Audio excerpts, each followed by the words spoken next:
Coming up on FaceTime. One of the best places I've ever been, for sure. And I wish Vancouver could have something like this so we could go to, I don't know, Vegas or like LA all the time. I've been on Mississippi cruises and I've been on Yangtze cruises and the Pearl Delta rocks. A lot of what I've heard about Guangzhou's, especially in Guangzhou, the film industry is starting to boom. I really enjoyed the time in China, in Guangzhou City.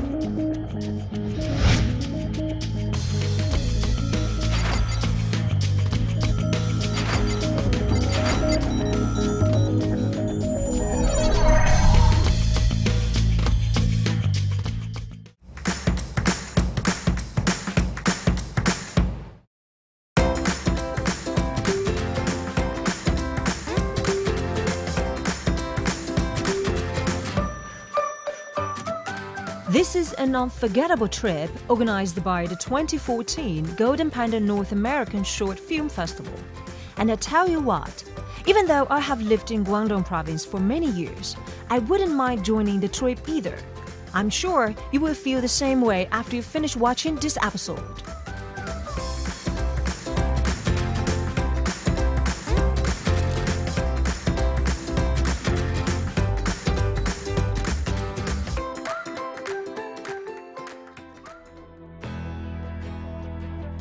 In order to promote cultural exchanges between China, the United States, and Canada, bring North America and China closer together, and also to provide a direct platform for understanding Chinese culture, the 2014 Golden Panda North American International Short Film Festival organized for contestants to go on a journey to experience Chinese culture.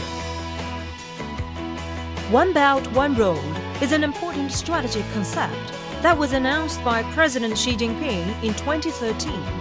The OBOR aims to actively develop economic partnerships with countries along the Silk Road. This strategic concept has been highly recognized by the international community. Guangdong Province is one of the most important regions along the road, and this year marks the 30th year of establishing the friendship between Guangdong, China and Vancouver, Canada. Thanks to this, Guangdong has been chosen by the organizer to give a cultural immersion trip to North American filmmakers.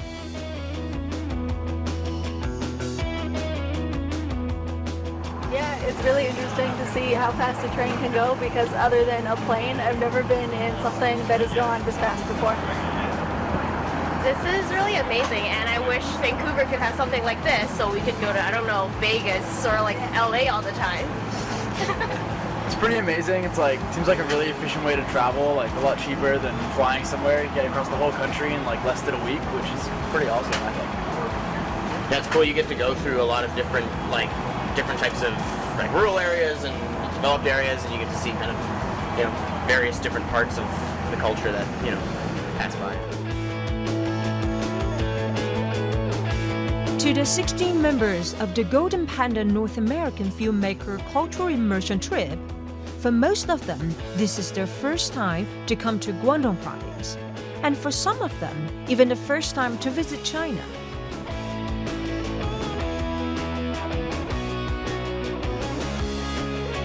On this amazing trip, they experienced the local history and culture, observed modernization and developments, and also walked into a school and communicated with young Southern Chinese filmmakers.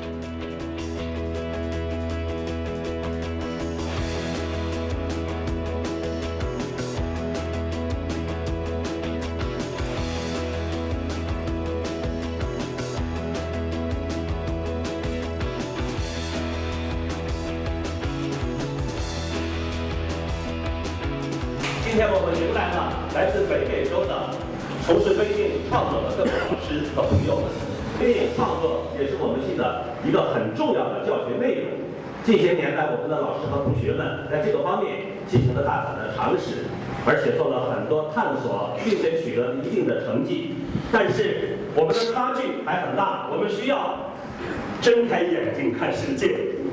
更值得高兴的就是在这次交流的活动中，我们能看到北美的微电影人他们从事创作的过程和他们很多获奖的作品，这对我们是一个非常好的学习的机会。我相信这次交流仅仅是一个开端。愿我们和北美的微电影人们携起手来，永远永远的交流下去。我感觉呢，就是学到了很多新的东西吧，就是不只是局限于在我们这个地方能看到的东西，可以看到很多其他的在海外很新的东西。我觉得因为这次的话，我问了很多问题，因为很多问题是跟我专业相关，微电影的这个行业或者是这个拍摄，就有更深入的了解。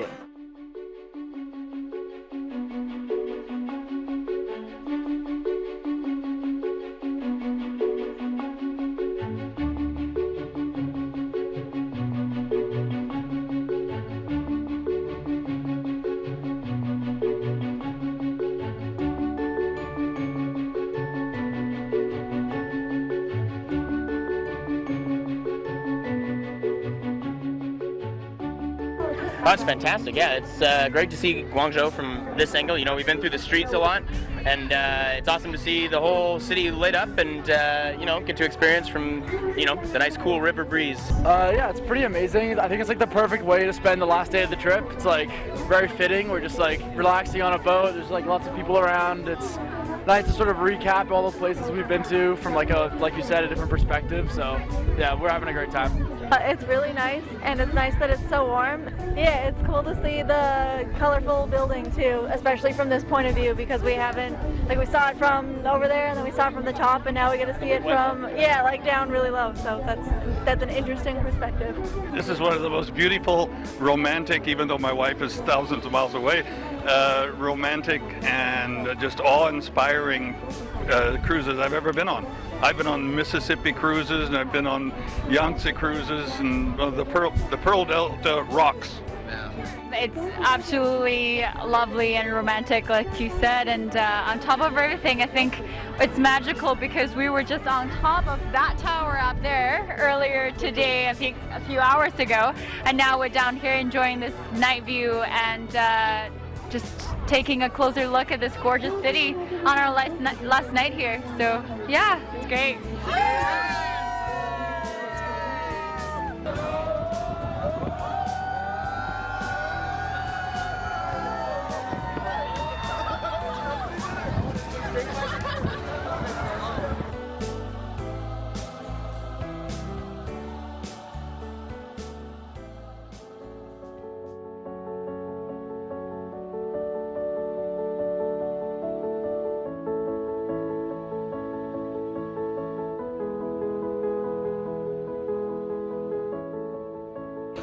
It's been very eye-opening for sure.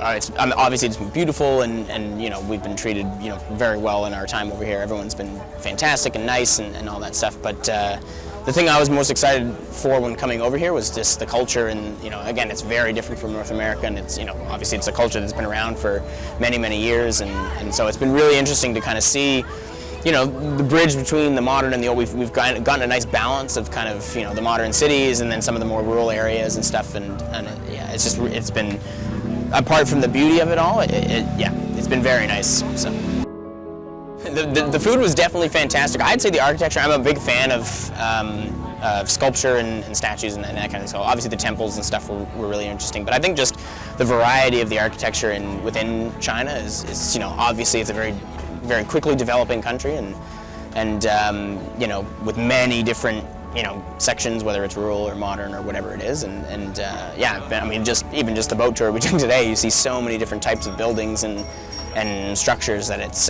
you know, it's pretty fantastic to see what human, you know, ingenuity can do when it sets itself to something, right? I would love to make a film in Guangzhou, just from the people I've met, and one of the professors who came with us on this trip, he put it best. He said, like, you can only learn new things about yourself when you see yourself from a different perspective. So walking around China, like, a lot of people sort of see you as different. They look at you and it's like, oh, like, where I'm from, I think I'm normal, but here I'm maybe not normal. So when you see all those, like, reactions, you start to, like, see things in a bigger picture. So, and there's, like, stories everywhere. Like, as directors and writers, we're always looking for stories, and Vancouver is like a great place, but you come somewhere like here that's like a lot bigger, and you think, wow, like there's so many stories going on here that, like, I didn't even know about. So like there seems like there's an incredible history and an incredible future at Guangzhou. So I would love to tell a story just through Guangzhou's lens, because it seems like a pretty amazing place. I've only been here for 7 days, but like one of the best places I've ever been, for sure. I would say they really enjoy the time in China, in Guangzhou city, because they have never think about that China has such a big change since the Qing dynasty. So what they are thinking about is China is a very old city. They have a lot of history and culture, but not that modern as you see we have the river right now. So I think they have such a good time in China, and even better than what we expect before they come to China. So maybe next time, I think we will show the best culture to all the filmmakers. We want to bring more and more Chinese culture to Western society, to let them know that China has a big change right now, not just as the old and history city.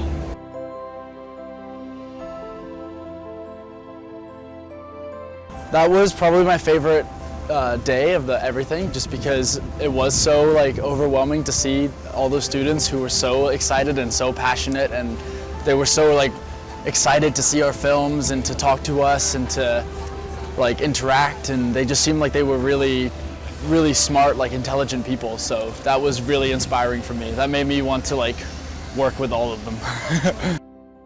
I think just what's most important is not to get discouraged and not to give up easily, because like in my first year of film school, like I felt like I wanted to give up like quite a few times, but if you just keep going and you keep trying, and you have to be open to meeting new people, and you have to not be precious about your own work. You have to be open to learning things from other people, because some people know more than you about other things, and it's important not to like be upset by that, but to like embrace that. And so yeah, like my advice would just be make lots of friends, be a good person, and good opportunities will definitely come to you. So, and I've had the great opportunity to meet people like Colin this trip, like really good people, and yeah, like that's my main advice, is just to be a friendly person.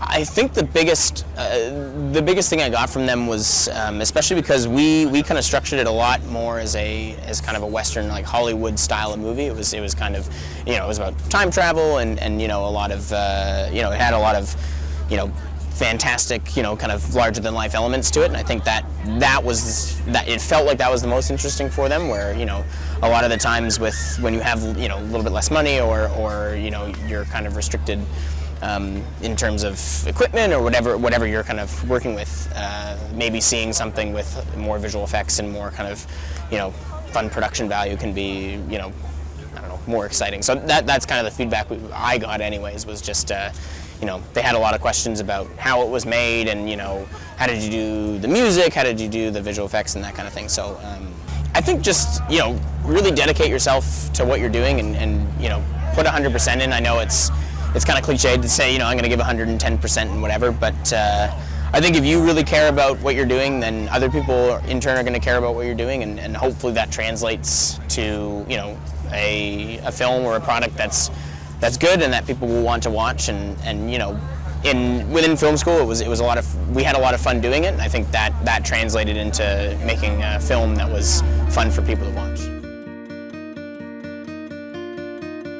I think that a lot of what I've heard about Guangzhou's, especially in Guangzhou, the film industry is starting to boom, and I think Vancouver just went through that recently as well, where Toronto, Canada had taken a lot of Vancouver's work, and we have just gotten a lot of it back. So it's a booming industry, and I think that as long as you're putting yourself out there and trying to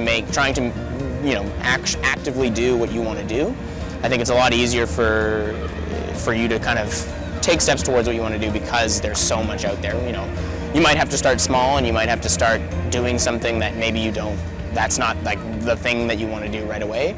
But I think if you dedicate yourself and your time to work towards that, I think, especially in a booming industry, anything is possible, right? The biggest chance for opportunity is just trying to find, a way to get your voice heard. I think is the best type of opportunity you could ask for, and I think the way to do that is to just keep making stuff. From what I've heard about the film industry in Guangzhou, they're looking for they're actively looking for more people, where in Vancouver it's, you know, you have to kind of put your name out there. You have to really push yourself using social media and you know, whatever other, you know, online stuff that you have. And I think that the best advice I could give anyways is to just keep doing it, even if, you know, you feel like no one's listening or whatever. And I think that opportunity will present itself when, you know, you find yourself in the right place at the right time. Someone, you know, hears what you're saying and likes what you're saying, and you know, that will give you the opportunity. And I think it's just staying diligent and making sure that you're, you know, you're continuing to put your name out there. Definitely, whenever you get rewarded for hard work, like when you start in the film industry, that doesn't happen right away. So when you get some recognition, it feels amazing. So it makes you want to work harder. So since getting this opportunity, it's just really kept me inspired to want to make more stuff. So I think it's definitely changed me in the sense that I just want to keep making more films and learn as a person and meet new people, which is something I've definitely done here. So yeah.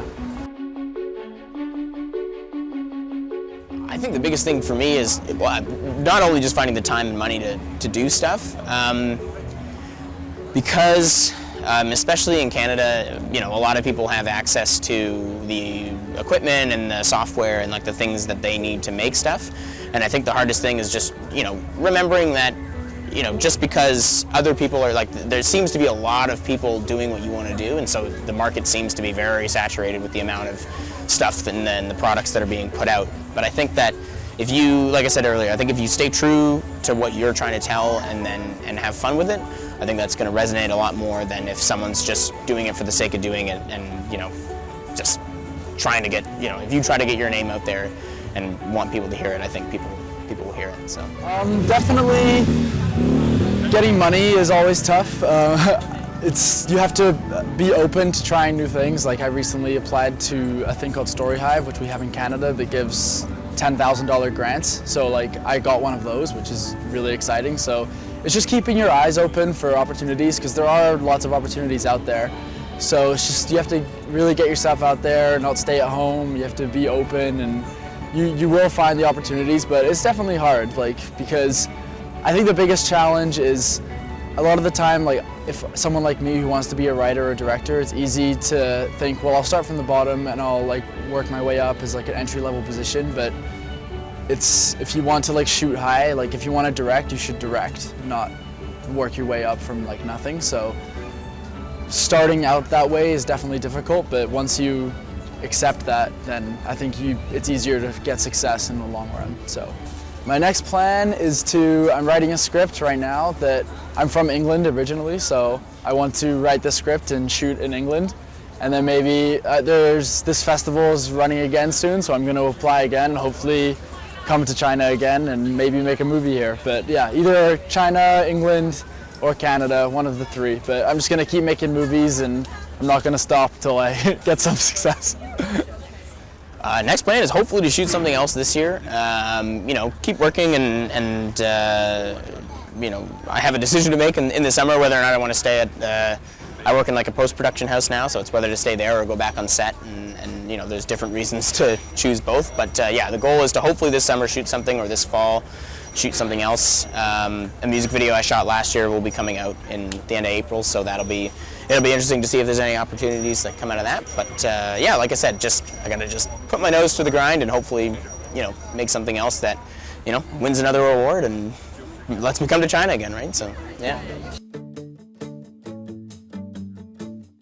The 2015 Golden Panda North America International Short Film will start in July this year.